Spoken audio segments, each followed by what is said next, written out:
Conflict resolution and defense mechanism work has been one of the game-changing outlets for me in personally enhancing my relationships. So I wanted to go over the 4 defense mechanisms that we use as humans, because if it can allow you to change and up-level your not only conflict resolution strategies, but enhance your connection methodology, you can and will be able to allow a conflict to actually in turn be useful to create connection, intimacy, and understanding.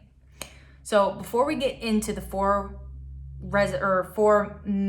methodologies or mechanisms, it's really important to understand conflicts can be useful. A lot of it comes from how you interpret conflicts is what you either physically experienced as a child or what you observed regarding it. And it's just really important to know that about yourself. I grew up in a high conflict, low resolution, but maybe you grew up in a low conflict, low resolution space. Depending on what you see, hear, observe, and experience will then alter and code your system to know what mechanism it uses to keep you safe.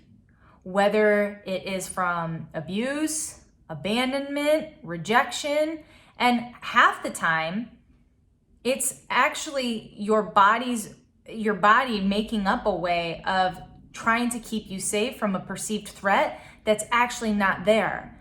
But if we're not aware of what and how to flow through conflicts without allowing and enabling that connection and that understanding and that respect to be there, it's very tricky and can be super hindering to our ability to not only articulate what it is we're experiencing and feeling, but to feel safe enough to then also hold space and observe and understand that towards the person we're in the conflict with. So just really know that you're patterning towards what it is you observed and what it is you experienced as a child is going to then know, is conflict resolved around, was it aggression? Was it abuse? Was it divorce? Was it minimized and just swept under the rug by using humor? Maybe it was loud and hostile, or maybe it was passive aggressive. We all have different patternings in association to what conflict actually is, okay? And at the end of the day, knowing what the threat is, why do you avoid conflict if it is around?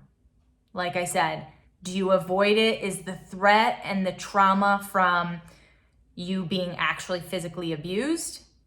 Is it because you don't want to be abandoned, rejected, or what is the methodology? So first things first, when in conflict, am I in actual danger? Or is this an actual perceived threat that I'm feeling like I need to keep myself safe from that's actually not a threat? That's what I want you to understand about conflict, layman term it, of they can actually be useful. So let's learn how and why.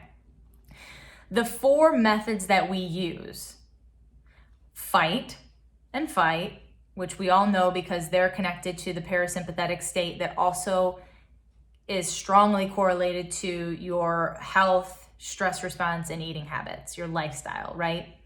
The other 2 ways are fawn and freeze. So fight is when you use your power, you use your strength, you threaten. That's the way you move through. You're hot and heavy. Flight is when you flee the scene. You just remove yourself, which, by the way, is actually a productive behavior. You have freeze, which is similar to flight because, again, you remove yourself. You stop and remove yourself. However, in the freeze state, that is when you're numbing yourself. You're doing what you need to do to minimize the trauma that you're perceiving and experiencing and making it just be able to be a livable space and numbing out whatever you need to do in order to get through that.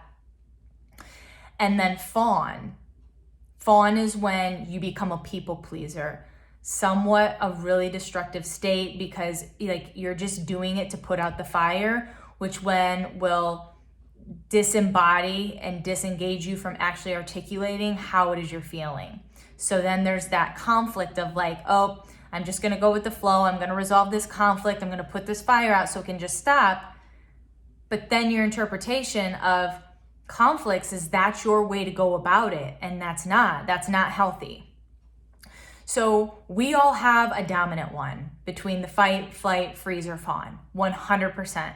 And the beautiful thing about knowing what your dominant one is that the more aware you are of it and the sooner you catch it, the ability you have to rewire it and start to repair the relationship while still in the conflict. That's when the exciting work happens. So really with conflict and creating connection, it's about becoming aware of, okay, this is the method I use, this is the mechanism I use. This is the strategy I use. Is it actually a threat, or is it a perceived threat of a threat that's not actually there? And then how can I connect with myself as well as understand the person who I'm in a conflict with, what strategy they're using, and where and how can we rewire to allow ourselves to feel connected, to be understood, and to create that intimacy and understanding and respect. That can reside in conflict, but it's your ability to be aware, to articulate what it is you're seeing, to catch the process without being blinded by the content, and starting to repair it sooner rather than later. I hope this was helpful. There's a ton more where this came from. So if this video was useful, please reach out to me. Let's have a call, because your relationships have so much to do with how you show up and what you believe to be true for yourself. So if you're not feeling supported, if you're not feeling the connection or the intimacy and the understanding that you deserve to be feeling, let's create it.